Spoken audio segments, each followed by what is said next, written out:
আগামী 2026 সালের বিধানসভা নির্বাচনকে পাখির চোখ করে কোমর বেঁধেছে অল ইন্ডিয়া মতুয়া নমশূদ্র উদ্বাস্তু উন্নয়ন পরিষদ। মঙ্গলবার মালদা জেলার গাজলের কদুবাড়ি মোড় সংলগ্ন একটি বেসরকারি লজে সংগঠনের পক্ষ থেকে এক গুরুত্বপূর্ণ আলোচনা সভা অনুষ্ঠিত হয়।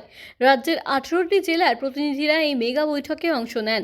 সংগঠনের নেতৃত্বের দাবি, বর্তমানে পশ্চিমবঙ্গ জুড়ে প্রায় 3 কোটি নমশূদ্র মতুয়া ও উদ্বাস্তু সম্প্রদায়ের মানুষ বসবাস করেন। রাজ্যের অন্তত 78টি বিধানসভা কেন্দ্রে এই সম্প্রদায়ের মানুষের হার নির্ণায়ক ভূমিকা পালন করে। এই বিশাল জনভিত্তিকে গুরুত্ব দিয়ে আগামী বিধানসভা নির্বাচনে উত্তর ও দক্ষিণবঙ্গ মিলিয়ে আরও বেশি সংখ্যক নমশূদ্র প্রার্থী দেওয়ার দাবি তুলেছে সংগঠনটি।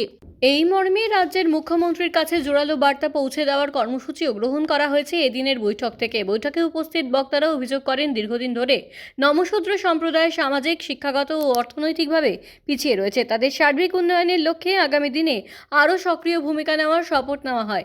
সংগঠনের মূল লক্ষ্য হল 2026-এর নির্বাচনে এই সম্প্রদায়ের যোগ্য প্রতিনিধিত্ব নিশ্চিত করা। এদিনের এই গুরুত্বপূর্ণ আলোচনা সভায় উপস্থিত ছিলেন রঞ্জিত সরকার, রাজ্য সভাপতি, অল ইন্ডিয়া মতুয়া নমশূদ্র উদ্বাস্তু উন্নয়ন পরিষদ; রঞ্জন মজুমদার, জেনারেল সেক্রেটারি; জয়ন্ত বিশ্বাস, রাজ্য সহসভাপতি; লক্ষ্মীকান্ত বিশ্বাস, মালদা জেলা প্রতিনিধি। এছাড়াও বিভিন্ন জেলার জেলা সভাপতি ও পদাধিকারীরা এই সভায় উপস্থিত ছিলেন। রাজনৈতিক মহলের মতে, নির্বাচনের আগে উদ্বাস্তু ও নমশূদ্র ভোট ব্যাংককে সংহত করার এই পদক্ষেপ যথেষ্ট তাৎপর্যপূর্ণ।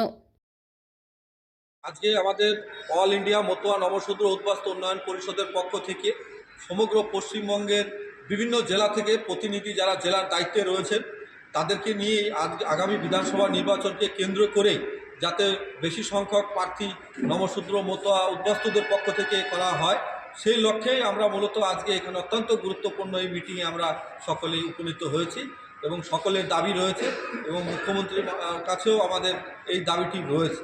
ধন্যবাদ।